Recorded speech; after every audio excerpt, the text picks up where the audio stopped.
I forgot to tell my wife I had fixed the hidden camera in the living room. When I sat down in the dark to review the footage, expecting maybe to catch our housekeeper slipping out early, I saw my wife of 45 years holding a small glass vial. Her son-in-law leaned in and whispered 3 drops in his coffee every morning. It mimics Alzheimer's perfectly. What happened next changed my life forever. My name is Clarence. I am 70 years old, and before I tell you how I dismantled their lives piece by piece, let me know where you are watching from in the comments below. Hit like and subscribe if you believe that the truth always comes to light no matter how deeply it is buried. It was 2 in the morning. The sprawling house we owned in the affluent suburbs of Atlanta was completely silent. The only illumination in my dark home office came from the cold blue glow of my laptop screen. I had spent 35 years of my life as a fraud investigator for the IRS. I made a career out of following paper trails, reading between the lines, and catching people in their most elaborate lies. But nothing, absolutely nothing, could have prepared me for the lie sitting in my own living room. A few days earlier, the security camera hidden in the bookshelf had stopped working. I am a man who likes to keep his hands busy, so I took it apart, replaced a faulty wire, and got it running again. I just forgot to mention it to my wife, Vivian. I was just scrolling through the footage to make sure the motion sensor was calibrated correctly. Then I saw them. Vivian, the woman I had built a life with for 45 years, was sitting on the expensive leather sofa. Across from her sat Trent. Trent is a 38-year-old white real estate developer who married our daughter Maya 5 years ago. He always carried himself with a slick, unearned arrogance, wearing custom-tailored suits and driving cars he constantly traded in for newer models. I never liked him, but I kept my peace for my daughter's sake. On the screen, the living room was dimly lit. The timestamp read, "Yesterday afternoon, right around the time I usually take my daily nap." Trent reached into the inner pocket of his tailored jacket and pulled out a small dark glass vial. He placed it on the coffee table and slid it toward my wife. I turned the volume all the way up, pressing my headphones tightly against my ears. Trent leaned forward, his voice a low, calculated whisper. He told her to put 3 drops in my coffee every morning. He said his doctor promised it mimics the symptoms of Alzheimer's perfectly. He said I would get confused, I would forget things, and my hands would shake. Vivian stared at the vial. She did not look horrified. She did not slap him. She did not kick him out of the house I bought with my hard-earned money. Instead, she picked up the vial and examined it. "We need him incapacitated by the end of the month," Trent continued, his tone turning sharp and urgent. "Once the doctor signs off on his mental decline, we can activate the power of attorney. We need that land, Vivian. If we do not get control of his assets soon, everything falls apart." Vivian nodded slowly. Her face was completely devoid of emotion. She slipped the vial into her designer cardigan pocket. She told him she would handle it. She told him to just make sure the paperwork was airtight because she did not want any legal issues when the time came. I froze. The blood in my veins turned to ice water. I pressed pause on the video. The image of my wife, the woman who had kissed my cheek that very morning, remained frozen on the screen as a willing accomplice to my poisoning. 45 years. We built this life together. We marched for civil rights in our youth. We survived recessions. To see her trade our shared history for whatever Trent was promising her was a betrayal so deep it felt physical. For the past 2 weeks I had been experiencing strange symptoms. My memory felt foggy. I was losing my train of thought mid-sentence.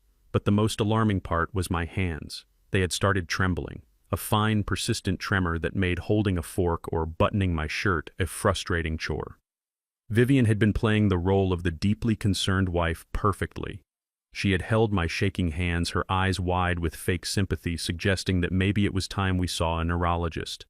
She told me it was just my age catching up to me. 70 is not the new 50, Clarence, she had said, stroking my back. We need to face reality. But the reality was sitting right there on my laptop screen. It was not age. It was not a degenerative disease. It was poison. I suddenly understood exactly why Trent was doing this. I own a prime commercial real estate parcel in downtown Atlanta.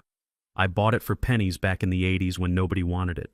Today, developers would kill for it. They call it the legacy block. It is worth tens of millions of dollars. Trent has been salivating over my property since the day he married Maya. He has pitched me dozens of joint ventures, and I shot every single one of them down because I know his business model is built on smoke and mirrors. Now I understood his desperation. If I would not give it to him willingly, he was going to take it by force by making the world believe my mind was gone. I looked down at my desk. Sitting right next to my mouse pad was the ceramic mug I had used for my morning coffee. I always leave a little bit at the bottom. I slowly raised my hands and held them out in front of me. They were trembling slightly. For 14 days I had been drinking my own mental destruction served to me with a warm smile by the woman who slept next to me every night. A profound, suffocating silence wrapped around me. A lesser man might have screamed. A lesser man might have stormed into the master bedroom, shaken his wife awake, and demanded answers. I wanted to. Every fiber of my being wanted to kick down the door and confront her. But I did not survive decades in the IRS by losing my temper. I survived by building airtight cases. They thought they were dealing with a senile old man whose brain was turning to mush. They forgot who I used to be. They forgot that before I was a wealthy retiree, I was the man who tore down million-dollar financial empires with nothing but a calculator and a keen eye for deceit. I reached out my trembling fingers, steadying just enough to grab a small plastic Ziploc bag from my desk drawer. I carefully poured the remaining few drops of cold, dark coffee from my mug into the bag. I sealed it tight. Tomorrow I was going to pay a visit to an old friend who ran a private toxicology lab. Vivian and Trent wanted to play a game of shadows. They wanted to steal my mind and my legacy, but they had just handed the rulebook to a master. I closed the laptop. The blue light vanished, leaving me in the pitch-black office. The tremors in my hands were still there, but my mind had never been clearer. They wanted a war over my wealth, but they were about to get a masterclass in total destruction. The morning sun filtered through the sheer curtains of our dining room just like it had for the last 2 decades in this house. It was a beautiful Tuesday morning in Atlanta. I sat at the head of the long mahogany table wearing my robe reading the morning paper. From the kitchen I could hear the familiar sounds of my wife preparing our breakfast. The clinking of porcelain, the soft hum of the coffee maker, and the gentle melody of a gospel song she always hummed when she was in a good mood. For 45 years those sounds meant comfort. They meant home. But today that sweet gospel hum sounded like the soundtrack to my own funeral. I kept my eyes glued to the newspaper, but my mind was completely focused on the kitchen. I knew exactly what she was doing in there. I pictured her carefully taking that small, dark vial from her pocket, unscrewing the cap and counting out 3 drops into my black coffee. I wondered what ran through her mind in that moment. Did her hand tremble? Did she feel even a fraction of guilt? Or was she just thinking about the designer dresses and the luxury vacations Trent had promised her once I was out of the picture and locked away in a memory care ward? A few minutes later, Vivian walked into the dining room. She was wearing a pristine white blouse, her hair perfectly styled, looking like the loving, devoted matriarch our community thought she was. She carried a steaming ceramic mug in her hand and set it down gently on the coaster right next to my newspaper. "Here you go, my love," she said, her voice dripping with that smooth, southern warmth she had perfected over the years. "Drink it while it is hot. It will wake you right up." I looked up from my paper and gave her a tired, gentle smile. The kind of smile an aging husband gives the woman taking care of him. "Thank you, Vivian," I mumbled, letting my voice sound a little weaker, a little more raspy than usual. She stood there leaning against the back of the empty chair next to me, watching me intently. Usually she would go back to the kitchen to fix her own plate, but today she lingered. She wanted to watch me drink it. She needed to make sure the dose was administered. The anticipation in her eyes was practically vibrating. I reached out slowly toward the mug. I commanded my hand to shake. It was not difficult to fake the tremor I had already been experiencing for 2 weeks thanks to her previous doses. My fingers trembled violently as they neared the handle of the mug. I let my hand knock clumsily against the side of the heavy ceramic cup. The mug tipped over instantly.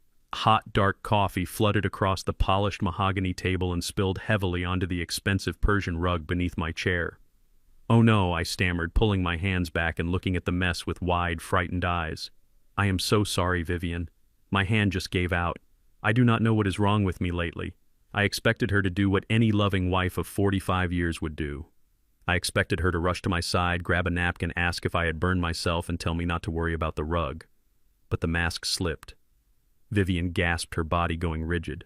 Her hands curled into fists at her sides and her face contorted into a mask of pure, unadulterated fury. "What is wrong with you, Clarence?" She snapped, her voice sharp and vicious, echoing loudly in the quiet dining room. "Look what you did! You wasted it! You spilled the whole cup!" She was not looking at the stained antique table. She was not looking at the ruined $1,000 rug. She was staring at the puddle of coffee as if I had just dumped liquid gold onto the floor. Her breathing was heavy and the veins in her neck stood out. The sheer panic and frustration of missing a dose had shattered her sweet facade completely. "I am sorry," I whispered, shrinking back into my chair, playing the role of the confused and intimidated old man to perfection. "I just cannot control the shaking, Vivian. I did not mean to waste it." She closed her eyes and took a deep breath, clearly trying to rein in her temper and remember the role she was supposed to be playing. "Fine," she said through gritted teeth, forcing a tight, unnatural smile. "It is fine, Clarence. Do not move. I will clean it up. I will brew a fresh pot and make you another cup right now. You really need your morning coffee." She turned on her heel and practically sprinted toward the kitchen to fetch the cleaning supplies and undoubtedly a fresh cup with a fresh dose of poison. As soon as she disappeared around the corner, my posture changed. The trembling old man vanished, and the retired IRS fraud investigator took over. I looked down at the puddle soaking into the carpet. They thought I was just some lucky old fool who did not understand the value of what he possessed. They were wrong. I am not just a retired government worker living on a pension. Back in the 1980s, when downtown Atlanta was struggling and nobody wanted to invest in those forgotten neighborhoods, I took every penny I had saved and bought up a massive block of dilapidated commercial properties. It took grit. It took dealing with banks that did not want to lend to a black man, and it took decades of patience. Today, that property is known in the real estate world as the Legacy Block. It sits right in the heart of the city, surrounded by billion-dollar developments. It is worth over $30 million, and I own it free and clear. Trent, my arrogant white son-in-law, had been salivating over the Legacy Block since the day he started dating Maya.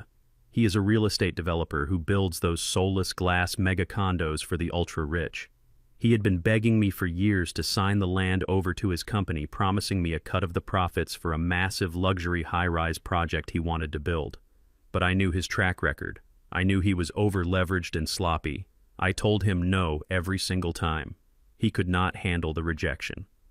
To a guy like Trent, a black man from the old neighborhood, holding on to the most valuable piece of real estate in the city was an insult to his ego. He needed my land to save his failing business, and since I would not hand him the keys, he and my wife decided to steal my mind to get them.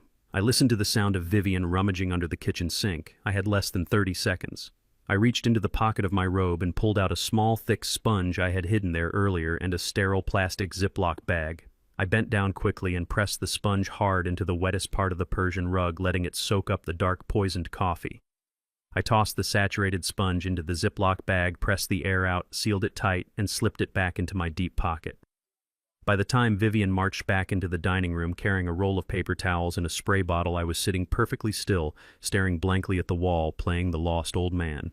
Here she muttered, kneeling down to scrub the rug, her movements aggressive and impatient. "The new pot is brewing. I will bring you a fresh cup in a minute. You are not leaving this table until you drink it." "Actually, Vivian," I said slowly, standing up from my chair and leaning heavily on the table for support, "I think I have lost my appetite. My stomach is feeling a little upset. I think I just need to get out of the house for a bit. Get some fresh air." She stood up quickly, her eyes flashing with panic. "No, Clarence, you cannot go out right now. You are not thinking clearly. You need your coffee. You need to sit down." I shuffled past her, ignoring her demands. "I am just going to take a slow drive," I mumbled, grabbing my car keys from the hook by the door. "I will be back in a few hours. Do not worry about me." She called after me, her voice rising in desperation. But I was already out the door. I climbed into my car, locking the doors behind me. As I pulled out of the driveway, I looked in the rearview mirror and saw Vivian standing on the porch, her face twisted in rage, clutching a roll of paper towels. She had missed her window today. I did not drive to the park. I did not go for a slow, aimless ride. As soon as I was out of our neighborhood, I straightened my posture, my grip on the steering wheel firm and steady. I merged onto the highway, heading straight for downtown Atlanta. I was going to see an old friend, a man named Marcus who ran a private independent forensic toxicology lab. We used to work together back in my IRS days, building financial profiles on drug cartels. If anyone could tell me exactly what chemical cocktail Trent had given my wife to destroy my brain, it was him. Vivian and Trent thought they were playing a game of real estate and inheritance. They thought they could erase me from my own life and take the empire I built with my bare hands. But as I merged into the fast lane, feeling the heavy plastic bag resting in my pocket, I knew their game was already over. I was going to let them dig their graves a little deeper, and then I was going to bury them both. I left Marcus at the toxicology lab with a promise that he would rush the chemical screen on the coffee sample. I had a few hours to kill before the results came back. I could have gone to a park to clear my head. I could have gone to the police. Instead, I picked up my phone and called my daughter Maya. I needed to look her in the eye. I needed to know if the little girl I used to carry on my shoulders was a hostage in her own marriage or a willing participant in my execution. We agreed to meet for lunch at an overpriced bistro in Buckhead, a place where a salad costs $50 and everyone is pretending to be richer than they actually are. It was exactly Maya's kind of place. She walked in 20 minutes late. She was wearing a cream-colored cashmere coat and carrying a designer handbag that cost more than my first car. She looked beautiful. She looked just like her mother, and right then that resemblance sent a cold shiver down my spine. She sat down across from me, barely looking up from her phone as she offered a quick, distracted apology about traffic. I looked at her and saw a 35-year-old woman completely consumed by the illusion of high society, a lifestyle financed entirely by Trent's house of cards. I ordered a black coffee and kept my hands on the table, making sure she could see the slight tremor in my fingers. I slumped my shoulders forward, letting the fatigue of the last 24 hours show on my face. I told her I needed to talk to her about some things. Important things.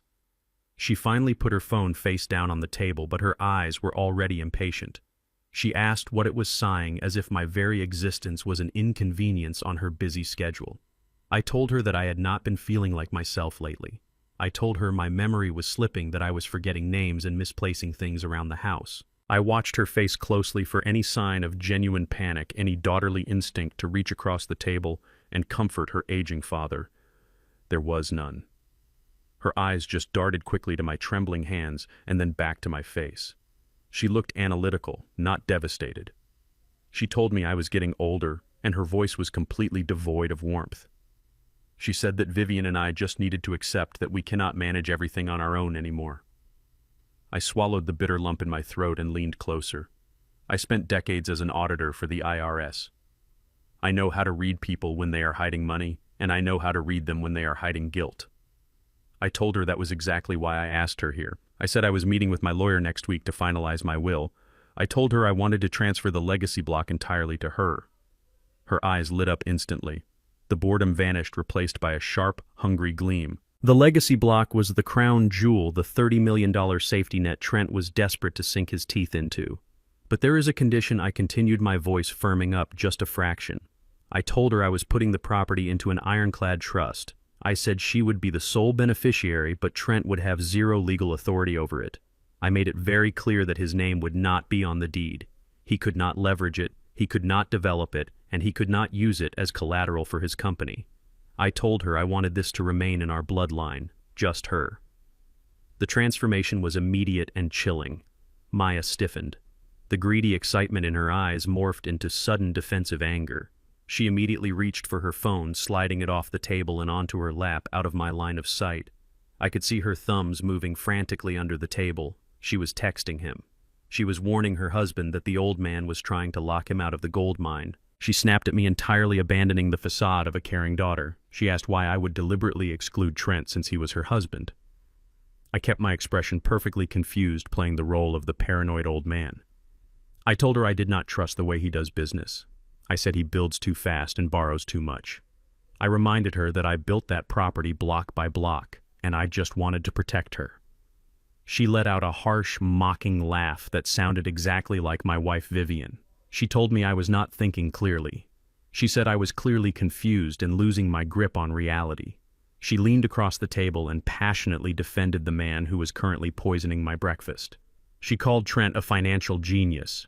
She said he has a vision for downtown Atlanta that I just do not understand. She insisted that letting him manage the legacy block is what is best for our family's future because he could multiply its value in a year. She looked me dead in the eye and told me that holding onto my land out of some stubborn, old-fashioned pride was just holding them back. Us. She said us. But she did not mean me and her mother. She meant her and Trent. I sat there looking at the woman I had raised. I had paid for her college. I had walked her down the aisle. I had given her everything. But as I watched her fiercely defend a white man who was drowning in debt, a man who was actively trying to erase my existence, I realized the devastating truth.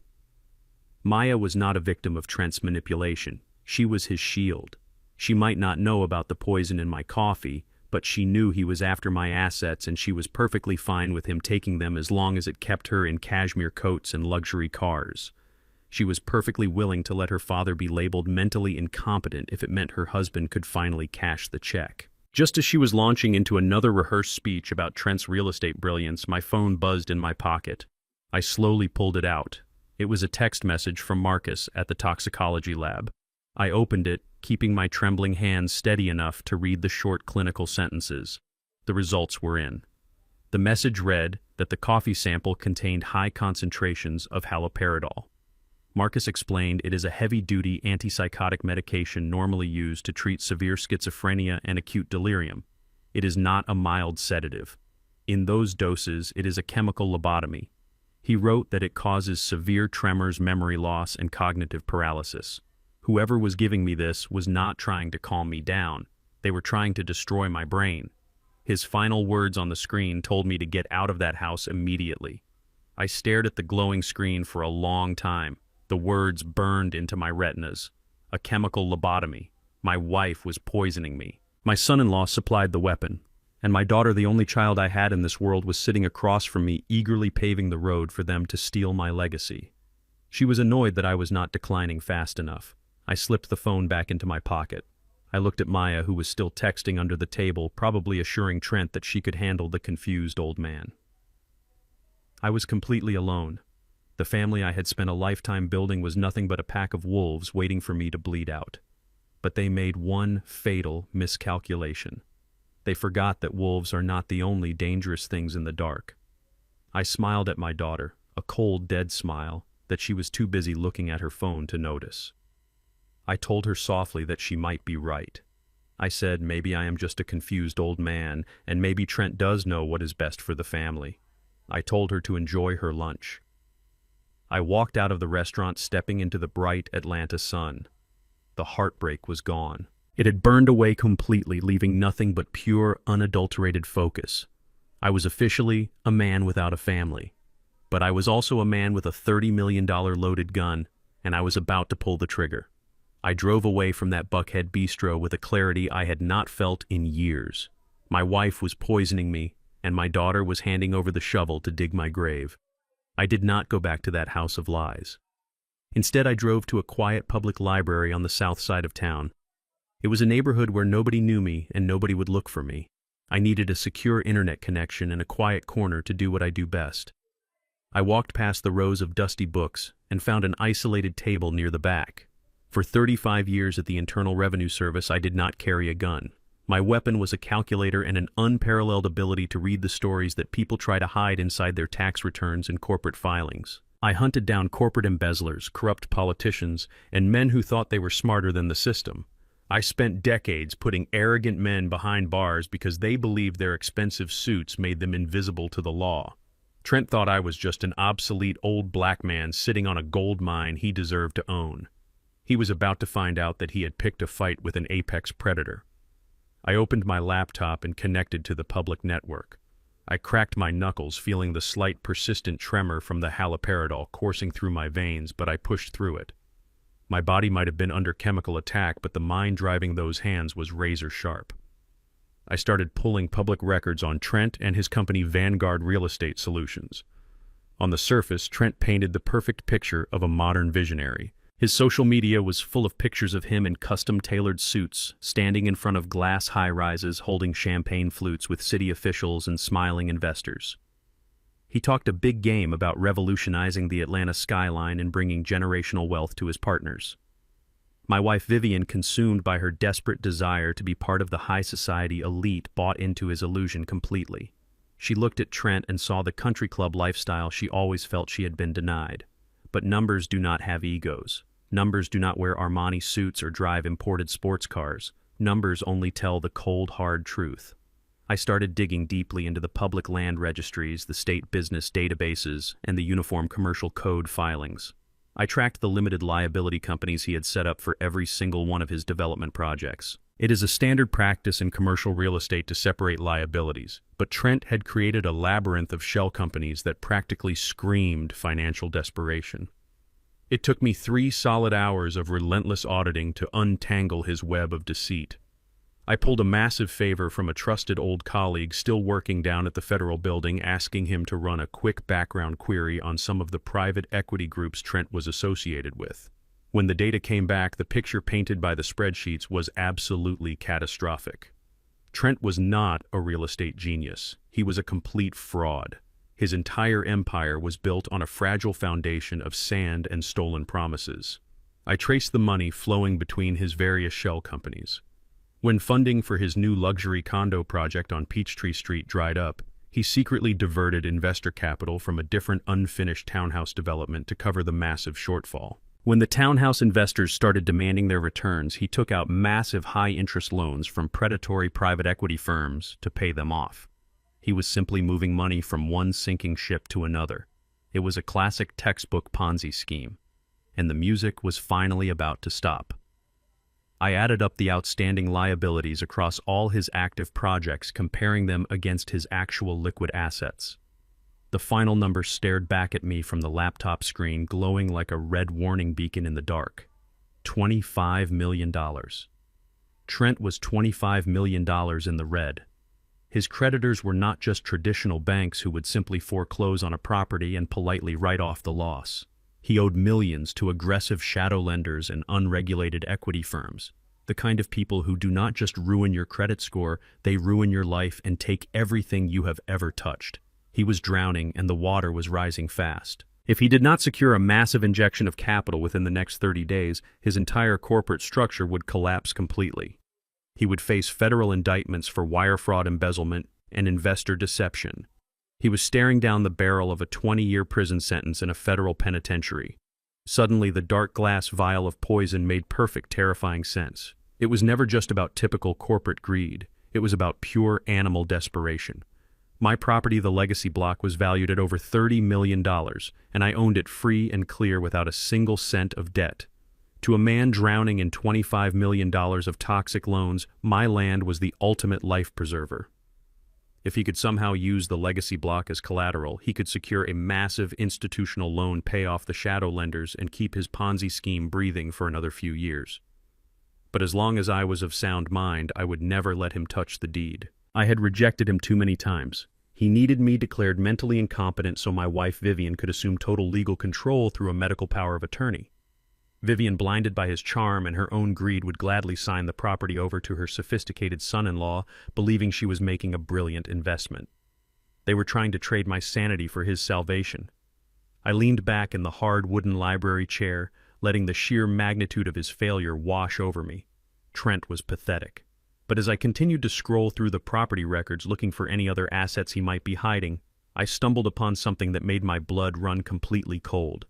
I pulled up the deed and the financial history of the sprawling suburban mansion where Trent and my daughter Maya lived.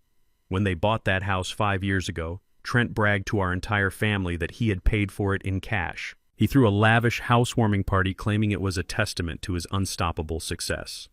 Maya had paraded her friends through the marble halls acting like she had married the king of Atlanta, but the public registry told a completely different story. Trent had not paid in cash. He had taken out a massive primary mortgage to secure the property. But that was not the worst part. Looking at the recent financial filings, I saw that over the past 8 months, as his Ponzi scheme began to rapidly unravel, Trent had secretly taken out a second and then a third mortgage against the house. He had leveraged their home to the absolute maximum limit, drawing out every single drop of equity to throw into the black hole of his failing business. The house was currently in pre-foreclosure status. He was 3 months behind on his mortgage payments. I stared at the screen, my chest tightening with a sickening realization. Maya did not know. During our lunch, she had passionately defended his financial brilliance. She truly believed she was living the dream of a wealthy, invincible socialite. She had no idea that the marble floors she proudly walked on were essentially owned by aggressive debt collectors, and that she was one missed payment away from being thrown out onto the street with nothing but the clothes on her back. Trent knew exactly what he was doing. He had silently gambled away the roof over his own wife's head. He had stripped her of her financial security to save his own skin. He was perfectly willing to let Maya become a collateral casualty in his massive financial collapse. He was sacrificing his own wife to buy himself a little more time. And Maya, my foolish blinded daughter, was actively helping him destroy me, the only man who could have actually protected her from the storm that was coming. I closed my laptop, sliding it carefully into my leather briefcase. The circle of betrayal was completely unbroken. My wife wanted to poison me for a taste of luxury she felt she deserved. My son-in-law wanted to chemically lobotomize me to cover up his federal crimes and avoid a prison cell. And my daughter was defending the very man who was quietly leading her to the slaughterhouse.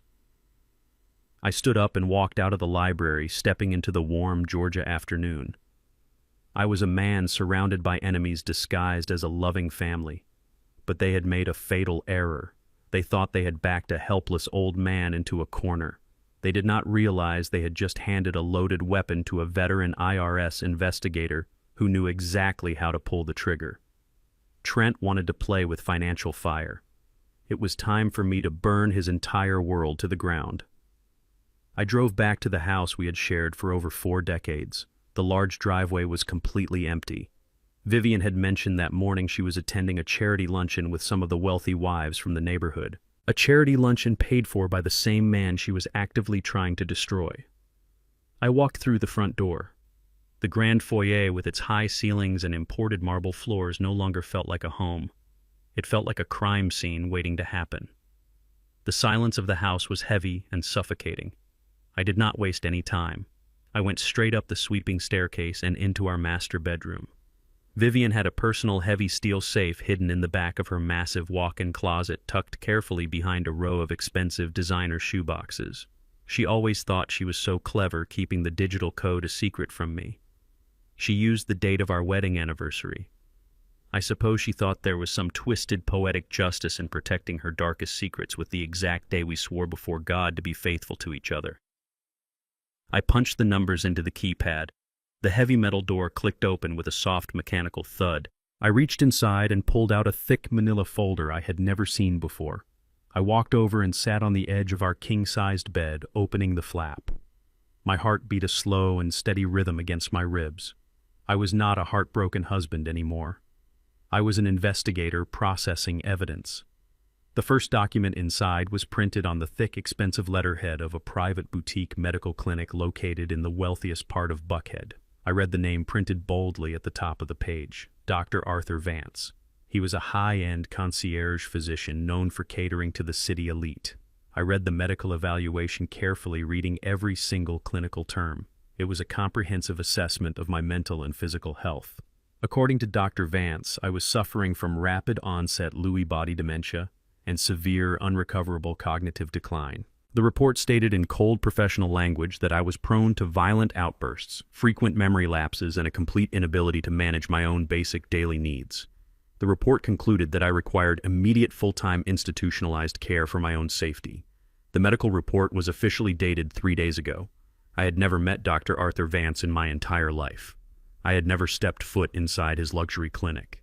Trent had clearly bought himself a dirty doctor, a man willing to trade his medical license and his integrity for a fat envelope of untraceable cash.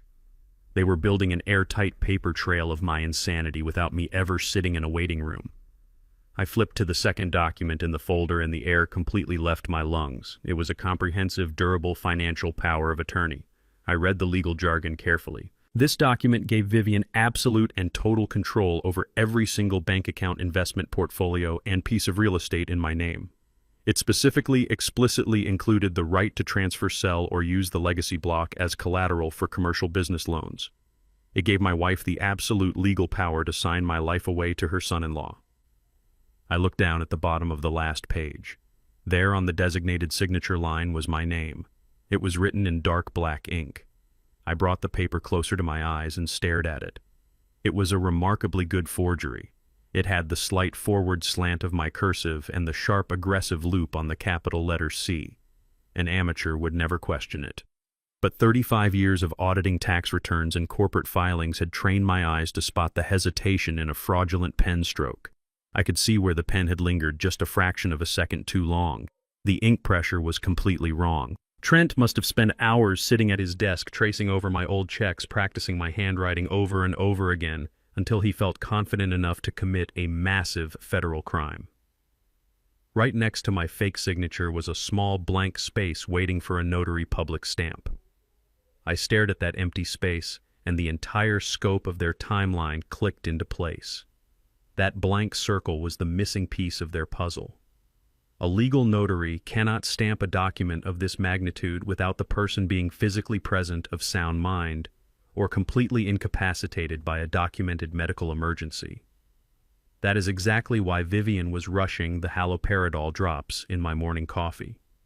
They needed the poison to finally push my body over the physical edge. They needed me to collapse in the living room, to be rushed to an emergency room, babbling, shaking, and completely incoherent. Once I was strapped to a hospital bed, legally documented by attending nurses as a danger to myself, they could bring in a corrupt notary on Trent's payroll to stamp the document and seal my fate. They were literally just waiting for my brain to short-circuit so they could steal $30 million. A wave of pure violent anger washed over my entire body. My hands curled into tight fists, crushing the edges of the thick legal paper. My initial primal instinct was to tear the documents into 1,000 pieces. I wanted to march downstairs, throw them in the fireplace, and watch their master plan burn to ash. I wanted to sit in the living room, wait for Vivian to walk through the front door, and throw those ashes directly into her face. I wanted to watch the color drain from her cheeks when she realized her grand scheme was destroyed. But anger makes a man sloppy. Anger makes you impulsive. If I destroyed the papers, Trent would just print new ones. If I confronted Vivian, she would instantly deny it, play the victim, and accelerate their timeline. They would realize I was on to them, and they would find another way to get me out of the picture. A faster way. A more violent way. I took a deep, ragged breath, forcing the furious husband back down, and pulling the cold, calculating IRS auditor back to the surface. I smoothed out the wrinkled edges of the forged documents, pressing them flat against the mattress. I gathered the papers and walked swiftly to my home office. I turned on my high-resolution document scanner. I placed the fake medical diagnosis from the dirty doctor flat on the glass and scanned it. I placed the forged power of attorney with my fake signature on the glass and scanned it. I saved the high-definition digital copies to an encrypted offshore cloud server that Vivian did not even know existed. I printed one physical copy of everything and locked it inside a hidden compartment in my desk. I took the original fraudulent documents and walked quietly back to the master bedroom. I placed the pages carefully back inside the manila folder. I arranged the folder exactly how I had found it, sliding it perfectly into the back of the heavy metal safe. I closed the thick steel door and spun the combination dial. The lock clicked shut, securing their treason back in the dark. I pushed the designer shoeboxes back into their precise original positions, leaving absolutely no trace that I had ever been there. I walked downstairs into the kitchen and poured myself a glass of ice-cold water. My hands were perfectly steady holding the glass. The heavy doses of haloperidol were slowly working their way out of my system, but I knew I had to keep up the grand performance. Tomorrow morning I would have to sit at the dining room table and let Vivian pour me my poisoned coffee. I would have to pretend to take sips when she was looking and discreetly spit the liquid into a hidden napkin when she turned her back. I would have to force my hands to shake. I would have to stare blankly at the walls and pretend I forgot what day it was. I had to make them believe with absolute certainty that their toxic poison was working flawlessly. Vivian and Trent thought they had trapped a weak, dying animal. They thought they were holding all the winning cards in this high-stakes game. But they had just handed me the physical, tangible proof of their federal crimes. That forged power of attorney was not their golden ticket to a $30 million real estate fortune. It was their one-way ticket to a federal penitentiary. The trap was fully set, and I was holding the cage door wide open, waiting patiently for them to walk right in. The cat and mouse game had officially begun. But as I stood in the quiet kitchen looking at the empty coffee pot, I smiled, because they had absolutely no idea who the cat really was. I drove down to Sweet Auburn the next morning. It is a part of Atlanta that holds deep history for our people, the kind of history that arrogant men like Trent try to pave over with glass and steel. I parked my car in front of a modest brick building that looked like it had not changed since the 1970s. Inside was the law office of Marcus. Marcus and I grew up together in the same tough neighborhoods. We survived the civil rights movement together. While I went into the IRS to hunt down financial criminals using numbers and ledgers, Marcus went to law school and became one of the most brilliant and ruthless defense attorneys in the state of Georgia. He did not care about designer suits or exclusive country club memberships. He cared about the law, and he cared about loyalty. I walked into his office, which smelled strongly of old paper and bitter black coffee. I sat down across from his heavy oak desk and I told him everything. I did not hold anything back. I told him about the hidden camera and the poison in my coffee. I told him about the massive $25 million debt Trent was hiding behind his luxury cars and fake smiles. I told him about the dirty doctor and the forged power of attorney sitting right now in my wife's safe. Marcus listened in absolute silence. His dark eyes narrowed and his jaw set like stone. When I finished, he did not offer me empty sympathy or pity. He knew I did not want it. He just pulled a fresh legal pad toward him, leaned forward, and asked me exactly how I wanted to execute the execution. I told him I needed an irrevocable trust, and I needed it drafted and filed immediately. For those who do not understand complex property law, an irrevocable trust is exactly what it sounds like. It is a legal vault. Once you place an asset inside it, you surrender your direct legal ownership of that asset forever. The trust becomes the absolute owner and a designated trustee manages it. You cannot change your mind later and nobody can force you to dissolve it. I told Marcus to draw up the papers transferring the entire $30 million legacy block out of my personal name and into the newly formed Vance Family Legacy Trust. I named Marcus as the sole managing trustee. By the time I signed my name at the bottom of that heavy stack of legal documents, the legacy block officially ceased to belong to Clarence. It was a massive legal ghost, and that meant the forged power of attorney Trent and Vivian were holding was now completely and utterly worthless. You cannot use a power of attorney to seize an asset that the person no longer owns. Trent was preparing to rob a bank vault that I had just quietly emptied. Marcus stamped the heavy seal on the trust documents and looked at me with a grim, satisfied smile. He told me the property was locked down tighter than a Federal Reserve. He said it was time to let them hang themselves. I left his office and drove back to my house in the sprawling suburbs. The legal trap was perfectly set, but I needed to keep the physical trap wide open. I needed them to believe they were winning this twisted game. That meant I had to return to my own home and put on the performance of a lifetime. The haloperidol was still in my house, and I knew Vivian was still slipping it into my drinks every single chance she got. I continued my daily routine with extreme caution. I took the cups of coffee and glasses of water she handed me, and I discreetly dumped the liquid down the bathroom sink or absorbed it into a thick sponge I kept hidden deep in my pocket. But my body had to show the symptoms they were expecting. I had to become the ghost they wanted me to be. That evening I walked into the living room to deliver my grand performance. I made sure to wear my left house slipper and a right leather dress shoe. I shuffled my feet heavily, dragging my heels across the expensive hardwood floor, making a pathetic scraping sound. Vivian was sitting on the sofa, flipping through a luxury home magazine, probably picking out the new imported Italian furniture she planned to buy with my life savings. I stood in the middle of the room and looked around with wide, empty eyes.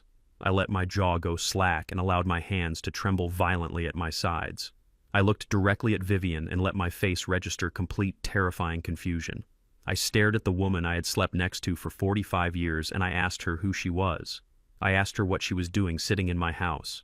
I watched the woman I married look at me with absolute chilling coldness. She did not drop her magazine in shock. She did not rush over to comfort her sick husband. She did not ask if I was feeling okay or offer to call an ambulance. Instead, a slow, triumphant smirk spread across her face. Her eyes lit up with pure, greedy validation. She picked up her phone from the glass coffee table. She did not even try to hide what she was doing. Her thumbs moved rapidly across the screen. I knew exactly who she was texting. She was telling Trent that the poison had finally broken my brain. She was telling him that the great Clarence was gone and that it was time to finalize their master plan. I stood there playing the broken, helpless old man while she gleefully reported my mental death to her son-in-law right in front of my face. It took every single ounce of discipline I had learned in my 35 years as a federal investigator not to drop the act. I wanted to stand up straight, stop the trembling, and show her the absolute monster she had just awakened. But I swallowed my pride and kept shuffling my feet, playing the fool. Later that night, when the house was completely silent and Vivian was fast asleep, dreaming of her stolen millions, I went back into my dark home office. I booted up my encrypted laptop. I had spent the last 2 days compiling a massive, comprehensive digital dossier on Vanguard Real Estate Solutions. I had Trent's bank routing numbers. I had the precise details of his offshore shell companies. I had the digital transfer logs showing him moving money from new investors to desperately pay off the old ones. It was a textbook Ponzi scheme documented with flawless federal precision. I had mapped out his $25 million fraud so clearly that a first-year accounting student could secure a conviction. I printed all 200 pages of the financial evidence. The printer hummed quietly in the dark, spitting out page after page of Trent's absolute ruin. I packed the thick stack of papers into a heavy, unmarked manila envelope. I did not put a return address on it. I slipped out the back door of my house into the cool Georgia night air. I drove my car 2 towns over, making sure I was completely out of my neighborhood. I pulled up to a blue postal drop box sitting under a flickering street lamp. The envelope was addressed directly to the regional director of the FBI field office in Atlanta. I also included a carbon copy package destined for the Criminal Investigation Division of the IRS, my old division. I knew the men who would open that package. I trained some of them. I knew they did not ignore a perfectly wrapped financial crime, especially when it involved $25 million in federal wire fraud and blatant investor deception. I pushed the thick envelope through the metal slot of the mailbox. It dropped into the bin with a heavy, satisfying thud. The irrevocable trust would protect my legacy and keep my property out of their blood-stained hands. My daily acting performance would keep them blind and confident, and the federal government would handle the rest. I drove back home in the dead of night, ready to play the dying man one last time. Trent and Vivian thought they were speeding toward the finish line of a brilliant heist. They had no idea they were driving straight toward the edge of a cliff, and I had just cut the brakes. The doorbell rang at precisely 2 in the afternoon on a gloomy Thursday. I was sitting in my favorite leather armchair in the living room, staring blankly at the muted television screen. Vivian was hovering nearby, wiping imaginary dust off the mantel. She had spent the entire morning cleaning the house, making sure everything looked absolutely perfect for our special guest. She was dressed in a conservative beige dress, looking every bit the exhausted but devoted wife. The performance was nauseating. Trent walked through the front door a few moments later, ushering in a man who looked less like a medical professional and more like a high-priced defense attorney. This was Dr. Arthur Carter, the man whose signature was currently sitting on a forged medical evaluation in my wife's hidden safe. He wore a tailored navy blue suit, a silk tie, and a gold watch that caught the afternoon light. He did not carry a traditional medical bag. He only carried a sleek leather briefcase.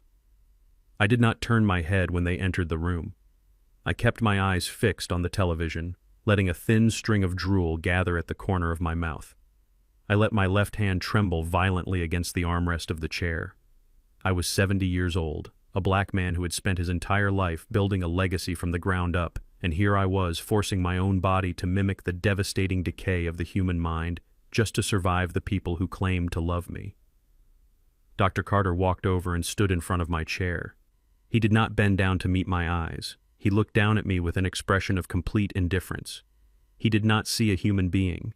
He saw a transaction.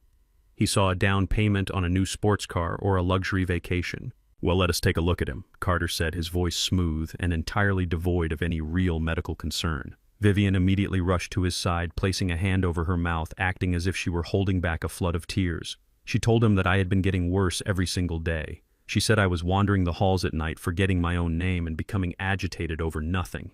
She deserved an Academy Award for the sheer conviction in her voice. Carter pulled a pen from his pocket and finally knelt down in front of me. He asked me if I knew what day it was. He asked me who the president was. I slowly turned my head to look at him. I made sure my eyes were completely vacant, devoid of any spark or recognition. I let my jaw hang loose. I mumbled something incomprehensible, slurring my words together until they sounded like a foreign language. I reached out with my trembling hand and batted weakly at the air in front of his face as if I were chasing a ghost. Trent stood leaning against the door frame of the living room, his arms crossed over his chest. He was watching the entire spectacle with a smug, satisfied smirk. He was enjoying this. He was actively getting a thrill out of watching the man who had rejected his business proposals for 5 years reduced to a babbling shell of a human being. Carter did not take my blood pressure. He did not check my pupil dilation with a light. He did not perform a single legitimate cognitive test. He simply stood back up, smoothed out the wrinkles in his expensive suit pants, and let out a heavy, dramatic sigh. He turned to Vivian and put a hand on her shoulder, giving her a look of profound, fake sympathy. "I am so sorry, Mrs. Vance," he said, his voice dripping with rehearsed compassion. "It is exactly as I feared. The cognitive decline is severe and irreversible. He is suffering from late-stage dementia. It is no longer safe for him to be managing his own affairs or living without round-the-clock institutional care." Vivian let out a dramatic sob, burying her face in her hands. Trent walked over and put his arm around his mother-in-law, playing the role of the strong, supportive rock of the family. He asked the doctor what the next legal steps were. He asked it so casually, as if they had not already rehearsed this exact conversation a dozen times before. Carter opened his sleek leather briefcase and pulled out a stack of official-looking medical documents. They were identical to the ones I had already scanned and hidden away.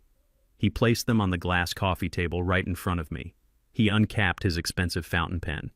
He did not even bother to take the paperwork into another room.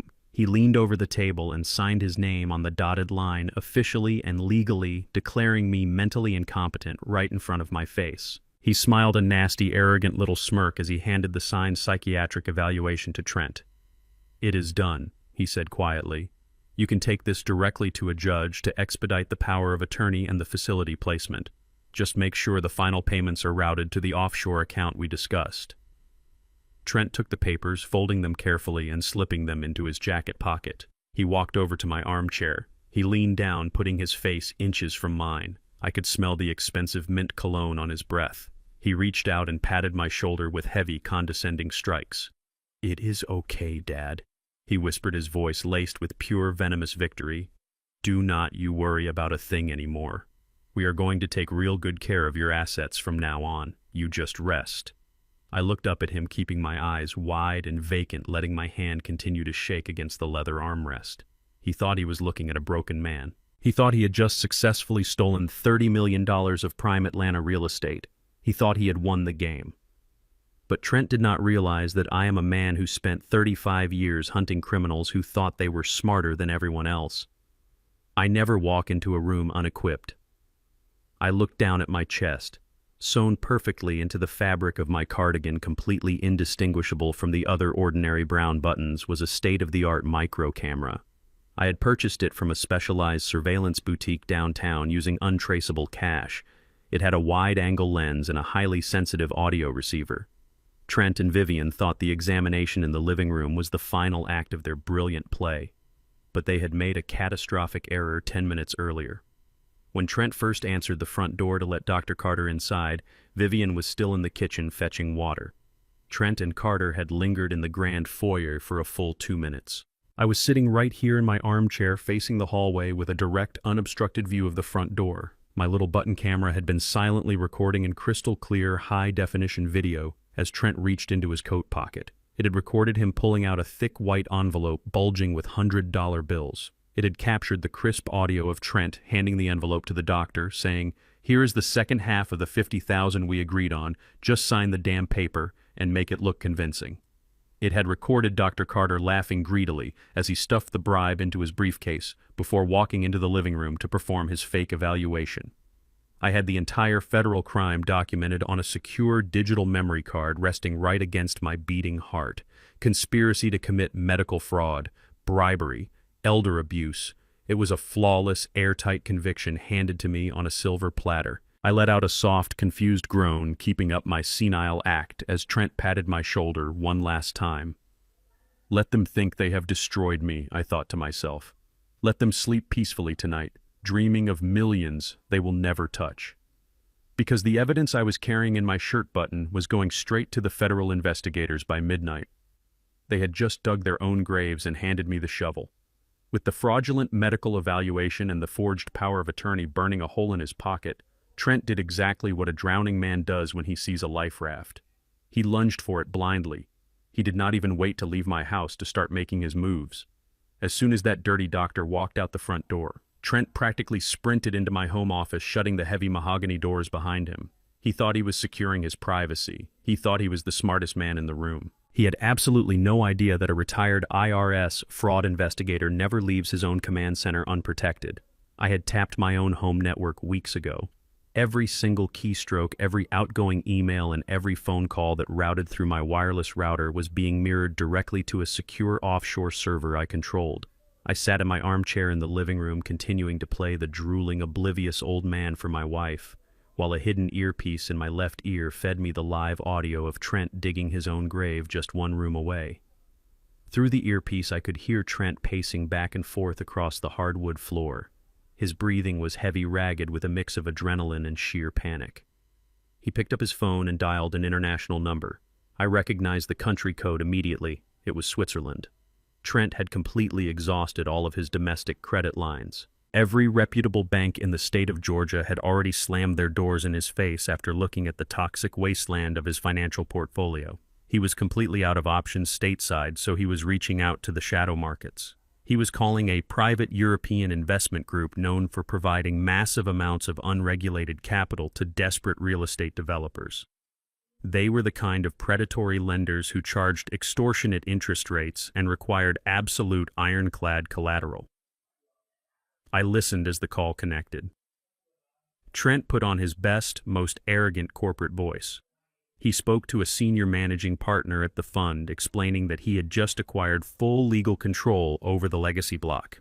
He confidently stated that the property was valued at over $30 million, completely unencumbered by any existing debt. He told the European investor that he needed an immediate emergency cash injection of $20 million by the end of the week to break ground on a new luxury high-rise.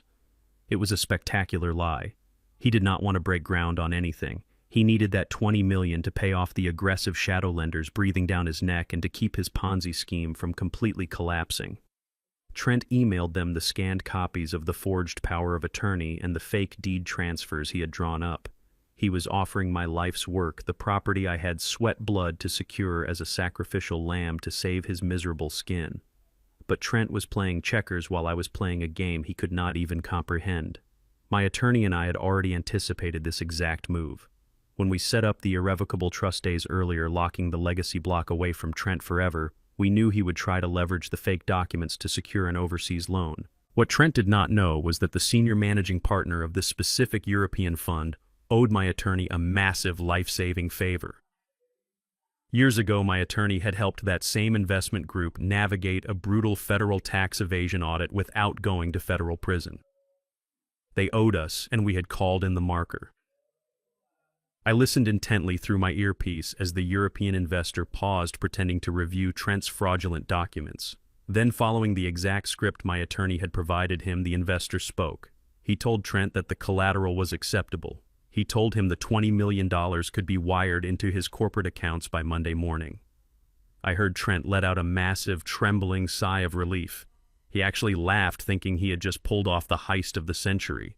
But then the investor dropped the hammer. He told Trent that a transaction of this magnitude, especially with a new international client, required a gesture of supreme public confidence. The investor noted that Trent's company, Vanguard Real Estate, was hosting its 10-year anniversary gala this coming Saturday night at the Ritz-Carlton. It was going to be the biggest social event of the year, packed with Atlanta's wealthiest elite city politicians and local media. The investor laid down an absolute ultimatum. He said his firm would only finalize the $20 million loan if Trent agreed to hold a formal public signing ceremony during the gala. He demanded that Trent stand up on that stage in front of 500 high-profile guests and publicly announce the acquisition of the legacy block and the partnership with the European fund. It was a brilliant, flawless trap. We were forcing Trent to commit his massive federal fraud in the most public, highly documented way possible. He would not be signing these forged documents in the shadows of some back alley. He would be doing it under the bright, flashing lights of the press, surrounded by witnesses, completely cementing his guilt. Trent hesitated for only a fraction of a second. His ego was far too massive to recognize a trap. The idea of standing on a stage playing the triumphant, invincible business mogul in front of the entire city was too intoxicating for him to resist. He eagerly agreed. He promised the investor a spectacular show. He hung up the phone, completely unaware that he had just signed his own death warrant. A few minutes later, Trent walked out of the home office. He was practically vibrating with victory. He walked into the living room, grabbed my wife Vivian by the waist, and kissed her. He spun her around, laughing like a maniac. "We did it," he whispered to her, his voice trembling with greed. "The funding is secured. We are signing the final papers this Saturday at the gala. We are going to be richer than God." Vivian smiled, a cold, calculated smirk that made my stomach churn. She poured him a glass of scotch from my personal cabinet to celebrate. But then her smile faltered just a bit, and she looked over at me. I was still sitting in my armchair staring blankly at the wall, keeping up my pathetic performance. "What about him?" Vivian asked, her voice dropping to a harsh whisper. "We cannot have him here on Saturday. The gala is the most important night of your career, Trent. Maya and I need to be there by your side. We cannot leave him alone in the house, and we certainly cannot hire a sitter.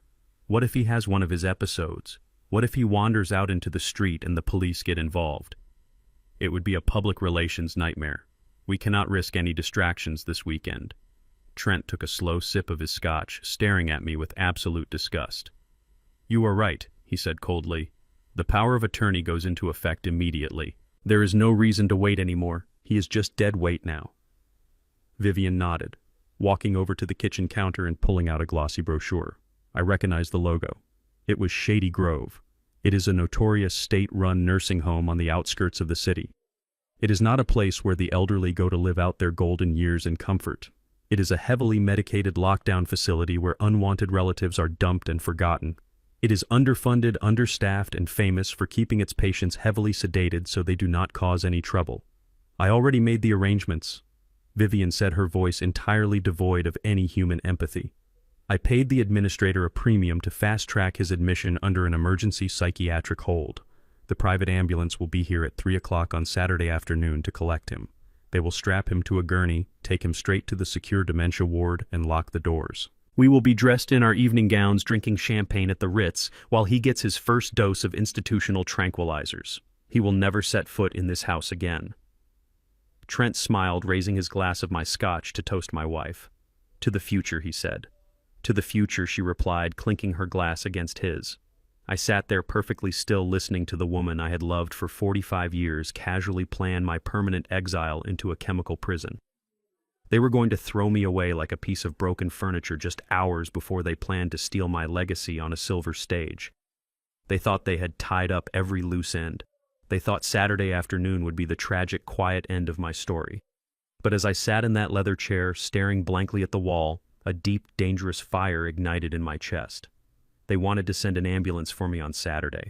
They wanted to lock me away in the dark so I could not ruin their big night. I was going to let them put me in that ambulance. I was going to let them think they had won.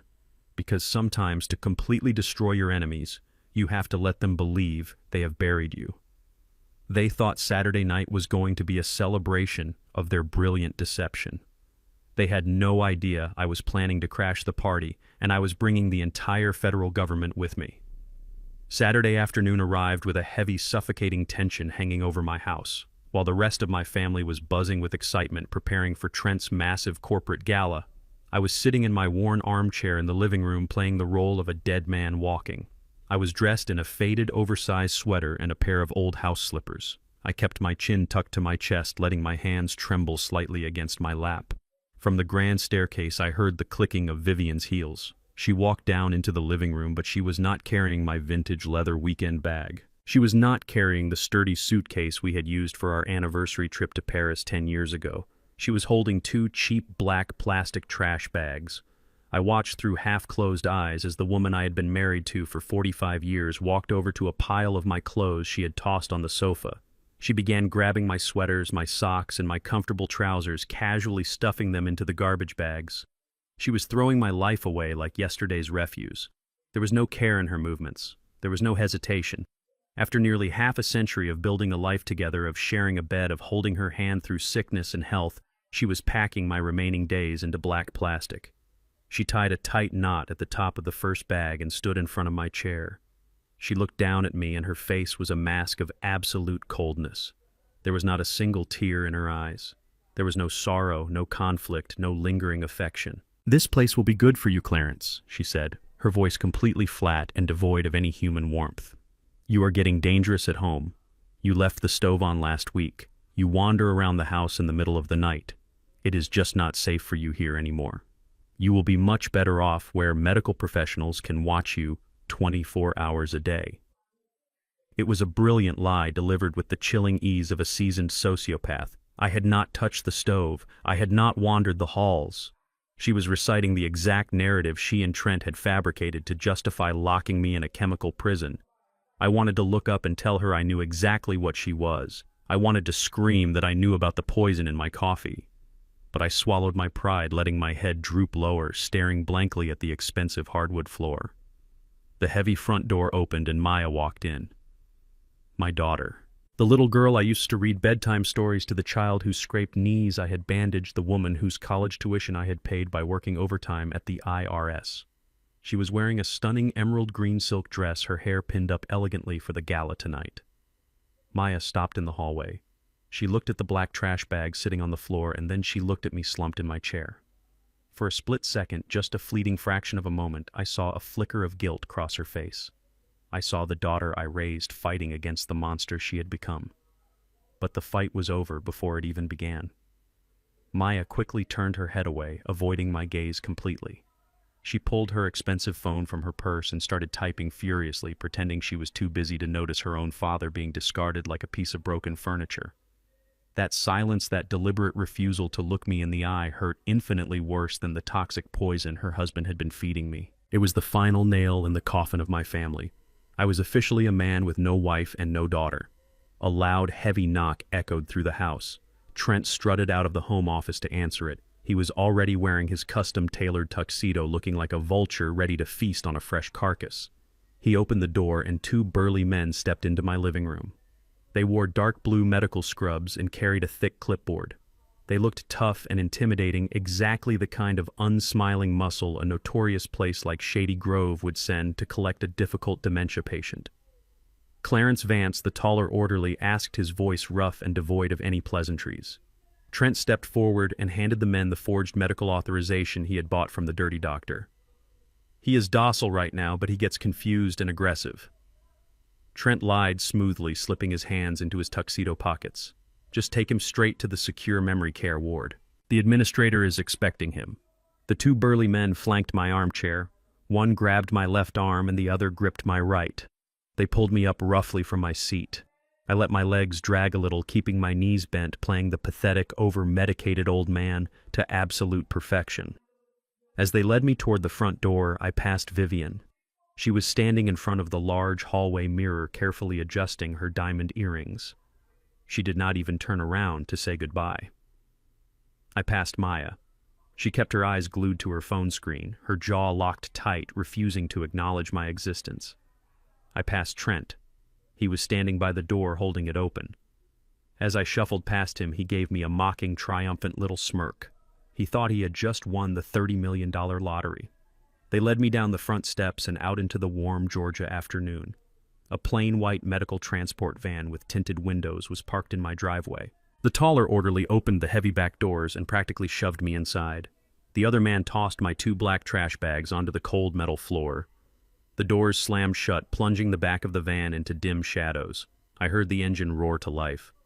The van pulled out of my driveway, rolling down the street, taking me away from the only home I had known for decades. We drove in complete silence for about 2 miles. I listened to the sounds of the traffic outside, waiting patiently until I was absolutely certain we were far out of my neighborhood and merging onto the main highway. Then I stopped slouching. I rolled my shoulders back, feeling a satisfying pop in my stiff joints. I lifted my head high. I wiped the fake drool from the corner of my mouth and ran a hand over my face. I reached into my pocket and my hands were no longer shaking. They were as steady as a master surgeon holding a scalpel. I looked at the two burly orderlies sitting across from me in the back of the van. The taller one, the man who had grabbed my arm so roughly, pulled off his medical cap and let out a deep, rumbling chuckle.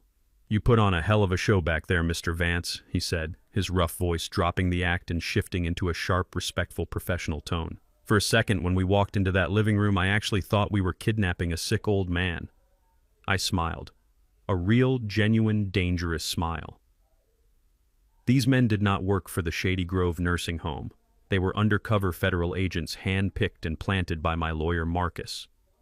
This plain white transport van was not heading to a lockdown dementia ward. It was a highly secure mobile command unit operated jointly by the IRS Criminal Investigation Division and the FBI. I reached deep into the inner pocket of my faded sweater and pulled out a small encrypted USB drive. This tiny piece of plastic contained everything. It held the high-resolution scanned copies of the forged power of attorney. It held the fake medical evaluation signed by Dr. Carter. It held the crystal-clear hidden camera video of Trent handing over the $50,000 cash bribe in my hallway. It contained the offshore banking routing numbers proving his massive $25 million Ponzi scheme. And it held the damning audio recordings of my wife and son-in-law coldly plotting my institutionalization. I handed the USB drive to the federal agent. It is all there. I said, my voice crisp, clear, and commanding.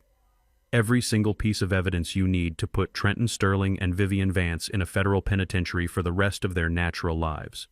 The agent took the drive and immediately plugged it into a rugged laptop bolted to the steel wall of the van. He typed in a security clearance code and nodded firmly, signaling to me that the data was secured and transmitting to their headquarters. I looked down at the faded old sweater I was wearing and the cheap house slippers on my feet. I had played the victim for weeks. I had swallowed my pride, drank their poison, and let them treat me like garbage just to get to this exact moment. But the act was officially over. I knocked hard on the metal partition separating the back of the van from the front cabin.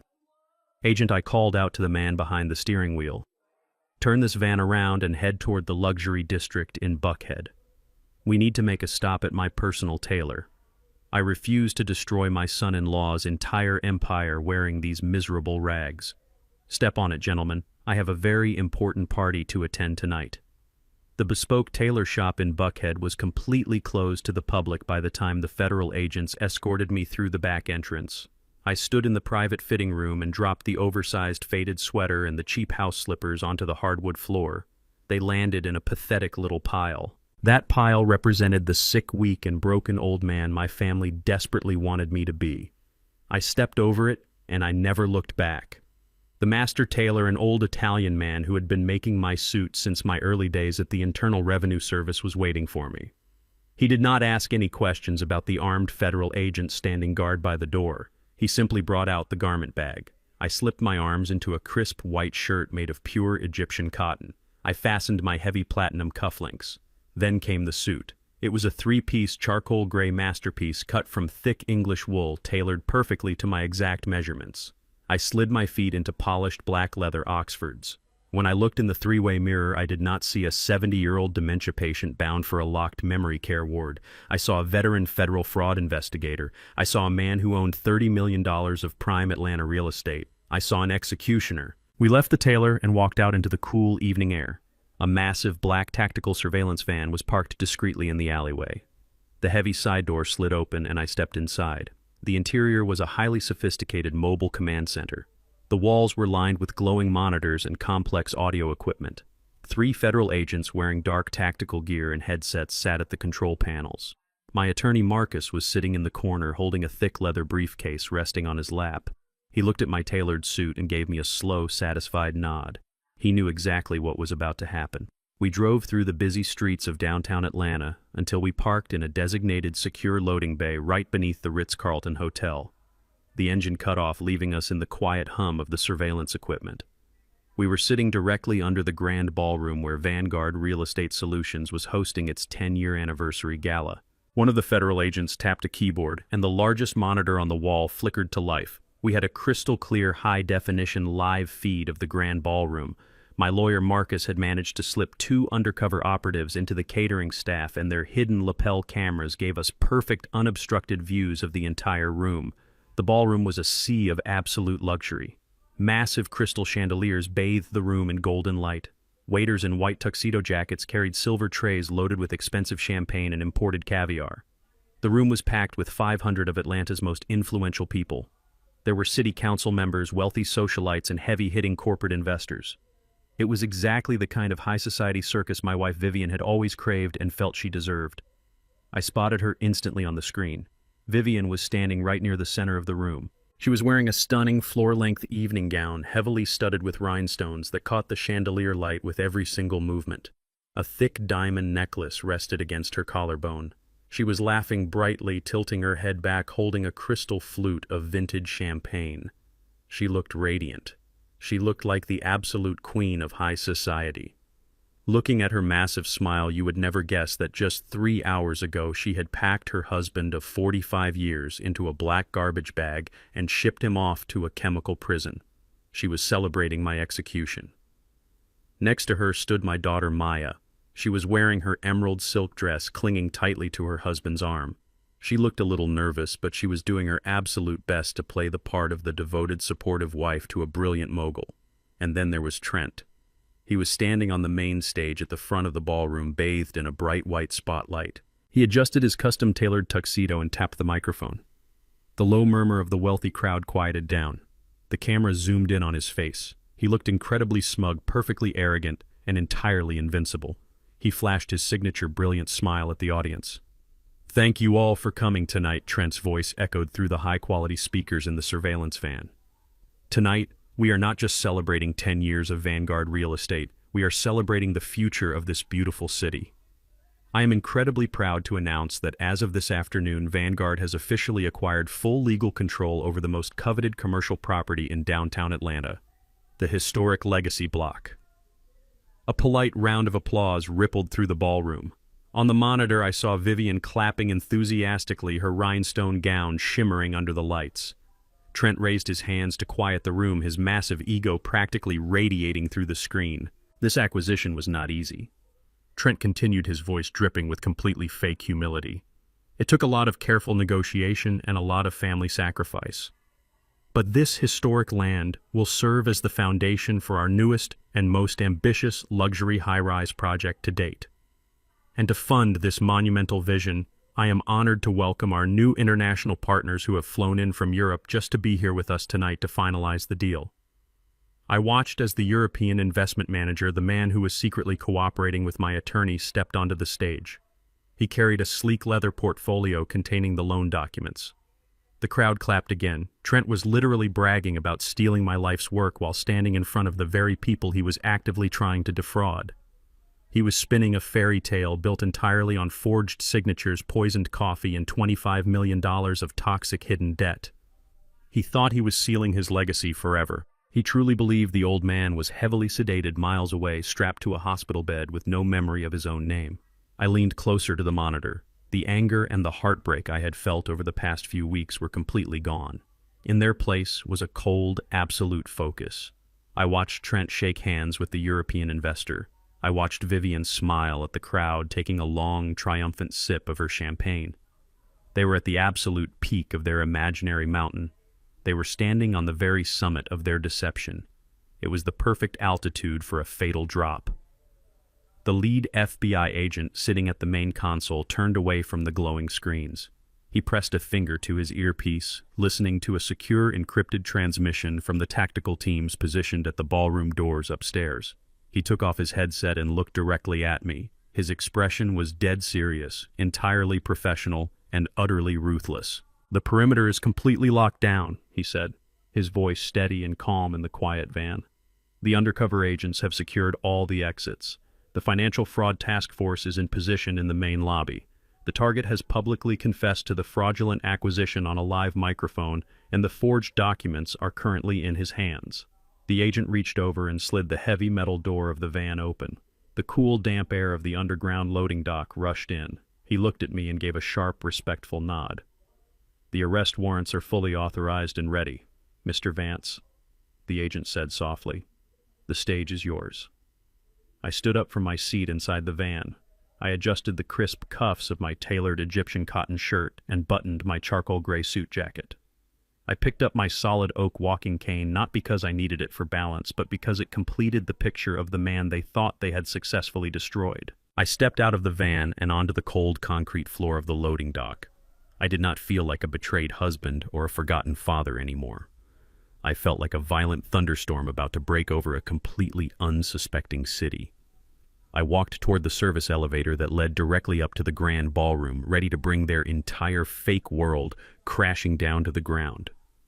The service elevator ascended slowly, whining and grinding its gears as it carried me up from the cold loading dock. I stood perfectly still, my hands resting atop the polished handle of my solid oak cane. I was not leaning on it for physical support. I was holding it like a judge holds a gavel. The digital numbers above the metal doors lit up one by one, counting down the final remaining seconds of Trenton Sterling's imaginary empire.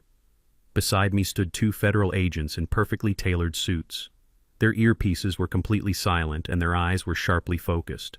We were not rushing. True power never rushes. It arrives exactly when it intends to.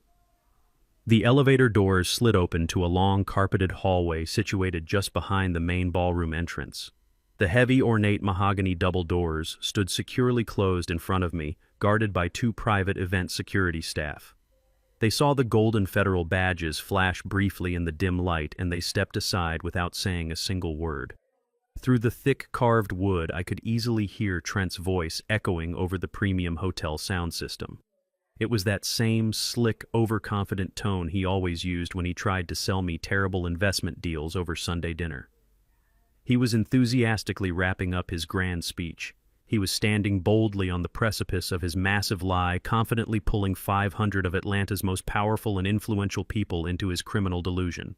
I stood in the shadows and listened as he thanked the city mayor. I listened as he thanked his private equity partners for their unwavering trust, and then he played his final desperate card. I heard the crisp rustle of thick paper over the microphone. He was holding up the forged power of attorney for everyone to see. He proudly announced to the massive room that through the careful, loving transition of family assets, Vanguard Real Estate now held complete and total legal authority over the historic legacy block. He told the wealthy crowd that this document represented the beautiful passing of the torch from the old generation directly to the new. He actually had the absolute nerve to ask for a round of applause for his father-in-law, claiming I was resting comfortably at a highly specialized care facility, completely unable to attend, but blessing this glorious corporate union in spirit. The sheer, unadulterated audacity of it made the blood in my veins run ice cold. The entire crowd erupted into thunderous applause. They were blindly clapping for a man who had paid to put poison in my morning coffee. They were cheering for a man who had secretly traded his own wife's financial security for a few more months of pretending to be a rich mogul. They were celebrating a mirage built on blood and betrayal. I looked at the lead federal agent standing to my right. He reached out with both hands and grabbed the heavy brass handles of the mahogany doors. With one swift, incredibly forceful motion, he pushed them wide open. The heavy doors slammed violently against the interior walls with a booming crack that echoed sharply over the applause. It was a sound exactly like a gunshot. The rhythmic clapping at the back of the room stopped instantly. Hundreds of heads turned in confusion. The elegant string quartet that had been playing softly in the corner faltered, hitting a terrible sour note before falling completely and utterly silent. The wave of dead silence rolled quickly from the back of the massive ballroom all the way to the front, sweeping over the crowd of 500 elites like a sudden winter freeze. I stepped slowly over the threshold and walked directly into the golden light of the massive crystal chandeliers. I was not wearing faded gray sweatpants. I was not shuffling my feet in cheap, worn-out house slippers. I was wearing a charcoal gray English wool suit perfectly tailored to my broad shoulders. My posture was military straight. My expression was carved from absolute stone. I gripped the solid oak cane firmly and took my first deliberate step onto the pristine white marble aisle that divided the massive room. Thump! The heavy wooden base of my cane struck the polished marble floor.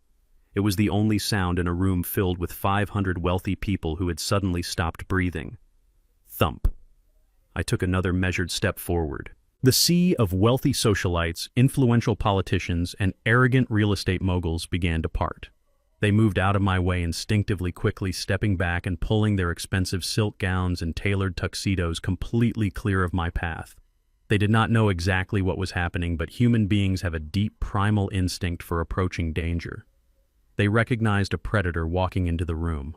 Thump! I kept my eyes locked dead ahead. I did not look at the local mayor. I did not look at the nervous city councilman I had personally audited 2 decades ago. My cold gaze was fixed entirely on the brightly lit stage at the front of the room. Trent was standing frozen behind the clear crystal podium.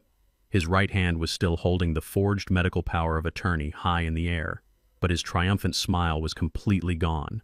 The smug, arrogant expression had violently melted off his face, quickly replaced by a mask of absolute paralyzing terror. He looked exactly like a man who had just seen a ghost walk out of a fresh grave. His mouth hung slightly open, but no words came out. The highly sensitive microphone picked up the ragged, shallow sound of his terrified breathing. His hand began to shake uncontrollably, and the fraudulent paper fluttered visibly under the bright stage lights. To the left of the stage, standing near the exclusive VIP tables, was my wife.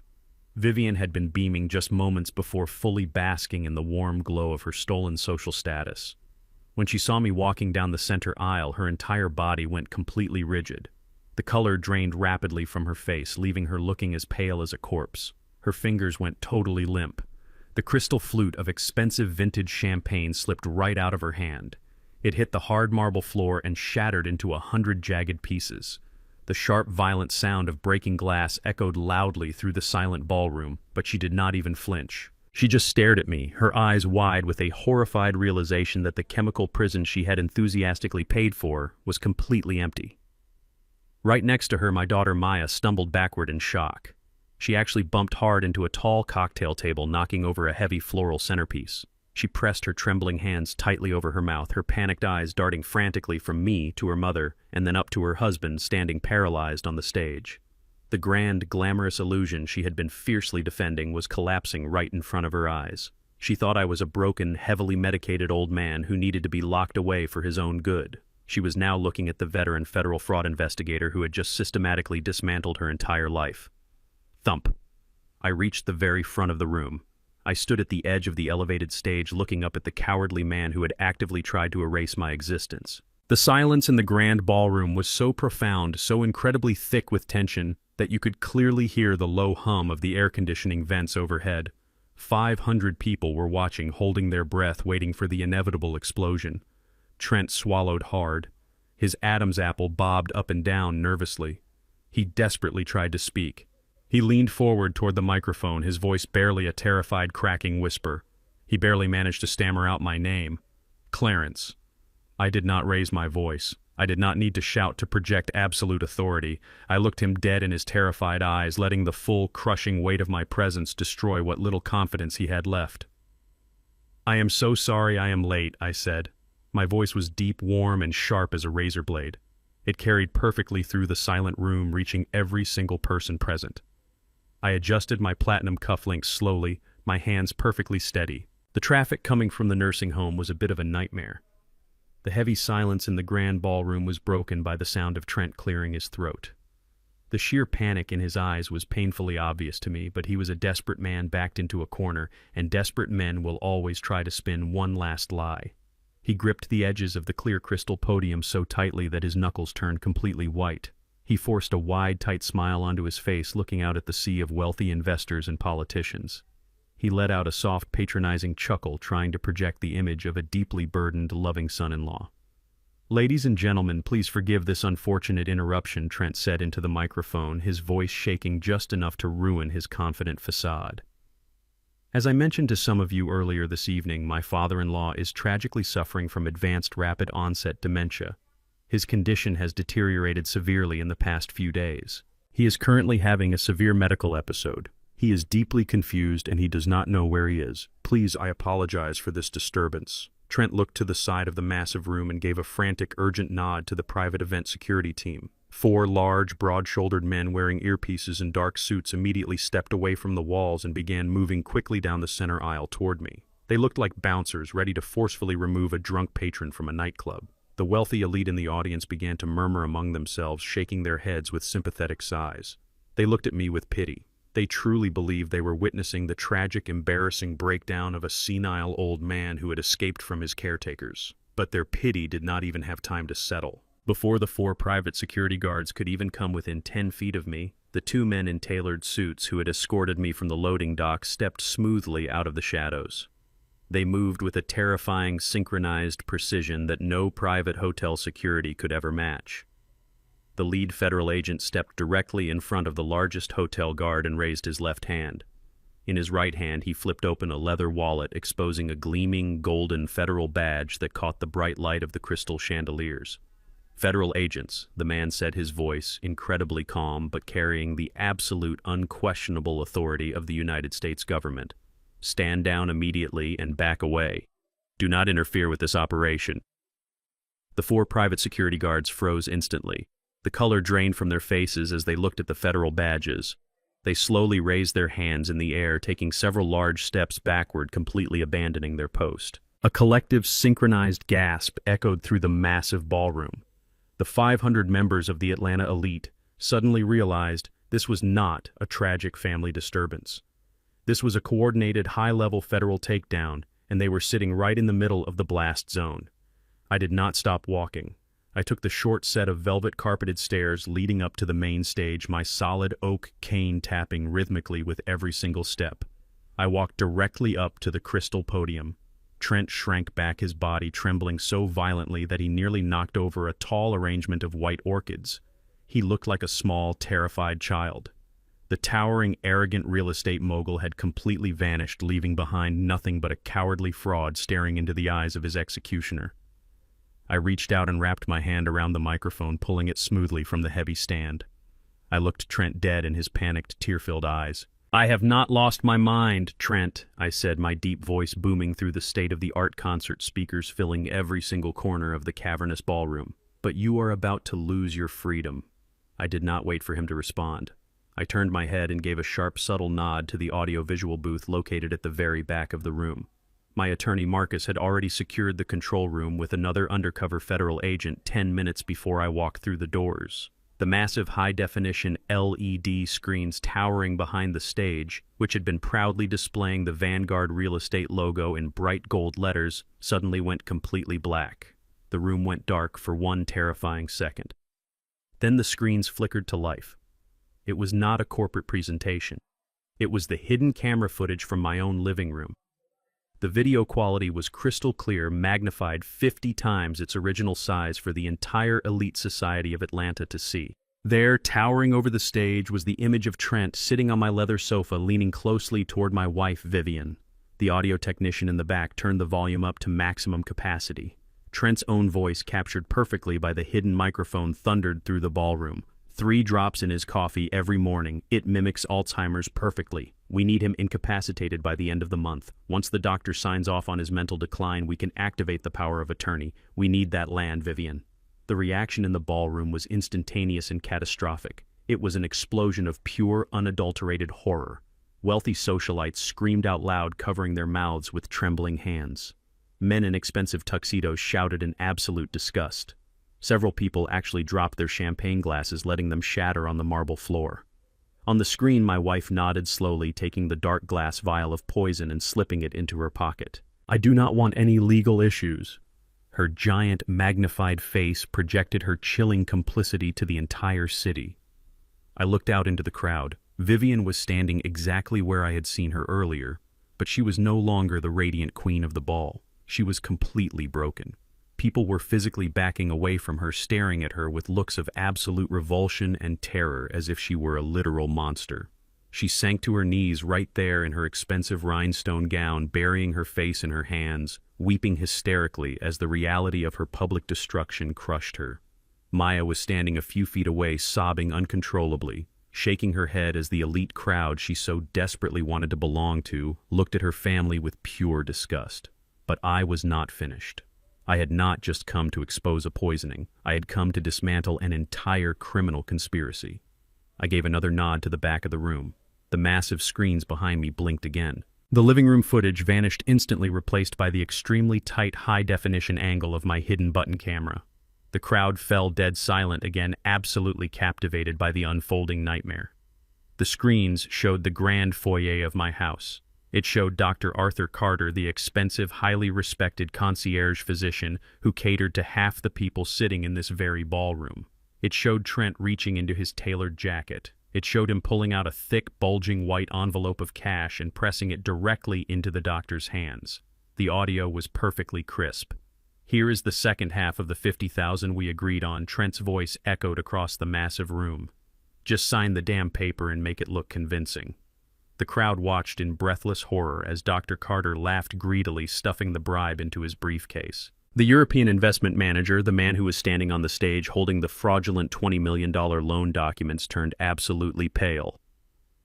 He looked at Trent with a mixture of intense fury and utter disbelief. He threw the sleek leather portfolio directly onto the floor of the stage, the forged papers scattering across the polished wood. He backed away from Trent, as if the man were carrying a deadly plague. The entire ballroom erupted into absolute chaos. It was a symphony of shouting, screaming, and furious disbelief. Investors were pulling out their cell phones, frantically dialing their brokers and attorneys, screaming orders to freeze all funds and sever all ties with Vanguard Real Estate. Politicians were rushing toward the exit doors, desperate to distance themselves from the radioactive fallout of the greatest public scandal in Atlanta's history. Trent collapsed. His knees gave out and he fell hard onto the stage floor, landing right next to my polished leather shoes. He curled into a pathetic, trembling ball, pulling his hands over his head as the deafening screams of the angry crowd washed over him. His entire life, his fake wealth, his fraudulent company, and his massive ego had been completely vaporized in less than 3 minutes. I stood above him, leaning on my solid oak cane, watching the total destruction of his world. I did not feel a single ounce of pity. He had dug this massive grave with his own hands, and I had simply provided the spotlight for him to fall into it. Trent pushed himself up from the hard wooden floor of the stage. His custom-tailored tuxedo was wrinkled and covered in the dust of his own ruined grandstand. He scrambled backward like a cornered rat, frantically searching for a way out of a trap that had already snapped shut. He lunged for the clear crystal podium where his fraudulent papers were scattered. He grabbed the thick stack of forged documents and held them up tightly against his chest, as if those flimsy pieces of paper could somehow deflect the bullets I had just fired into his life. "That is fake," he screamed at the top of his lungs, his voice cracking with sheer, unadulterated desperation. "It is all fake. Do not listen to him. He is a sick old man. He is out of his mind. I have the legal power of attorney right here in my hands. He signed it. The doctor signed it. The legacy block is mine. It legally belongs to Vanguard Real Estate." He was pointing wildly at the massive blank screens behind us, as if he could magically erase the hidden camera footage the entire city had just witnessed. He looked out at the massive crowd of wealthy investors and politicians, begging them with his wide, terrified eyes to believe his pathetic lie. He was sweating profusely. Thick drops of perspiration rolled down his forehead, ruining his perfectly styled hair. But nobody in that grand ballroom was buying his performance. The crowd was staring at him like he was a dead animal rotting in the hot summer sun. I did not move a single muscle. I just stood there, leaning heavily on my solid oak cane, watching him drown in the shallow puddle of his own massive delusion. Before Trent could scream another desperate lie into the microphone, a new voice echoed across the stage. It was deep resonant and carried the absolute, undeniable authority of the law. "You do not own a single square inch of anything, Trenton." My attorney Marcus walked slowly out from the dark shadows of the backstage wings. He did not look like a man who had come to argue or debate. He looked like a man who had come to deliver a final, devastating verdict. He was wearing a sharp-tailored midnight blue suit and carrying a heavy vintage leather briefcase in his right hand. He walked right past the European investor who was still standing near the edge of the stage, staring at Trent in absolute disgust. Marcus stopped right next to me. He placed his heavy leather briefcase directly onto the crystal podium, pushing Trent's trembling hands out of the way. He popped the brass locks. They clicked open, sounding incredibly loud and sharp in the tense, heavy silence of the ballroom. He pulled out a thick, bound stack of official legal documents bearing the heavy, embossed seal of the state of Georgia. Marcus looked out at the 500 wealthy elite in the audience, making sure he had their complete, undivided attention, and then he turned his cold, dark eyes directly onto my son-in-law. "You are holding a piece of paper that you forged," Marcus said, his voice booming through the state-of-the-art sound system with terrifying clarity. "But even if that medical power of attorney were totally real, it would still be completely and utterly worthless." Trent stared at him, his jaw trembling, unable to comprehend what was happening. "What are you talking about?" Trent stammered, clutching his forged papers tighter against his chest. "It gives me total control of his assets. The land is mine." I filed the paperwork. Marcus let out a short, cold, humorless laugh. He picked up the heavy state-stamped document from his briefcase and held it up high for the entire room to see. "The legacy block does not belong to Clarence Vance," Marcus announced to the entire silent room. "It has not belonged to him for exactly 3 weeks. 21 days ago, my client legally and permanently transferred the entire $30 million commercial property into the Vance family irrevocable trust. He surrendered all direct personal ownership. I am the sole managing trustee. You cannot use a medical power of attorney to seize an asset that the patient does not even own. You forged a federal document to steal a ghost, Trenton. You own absolutely nothing." Trent literally stopped breathing. I watched the devastating realization physically hit his body. The color drained from his neck all the way down to his collar.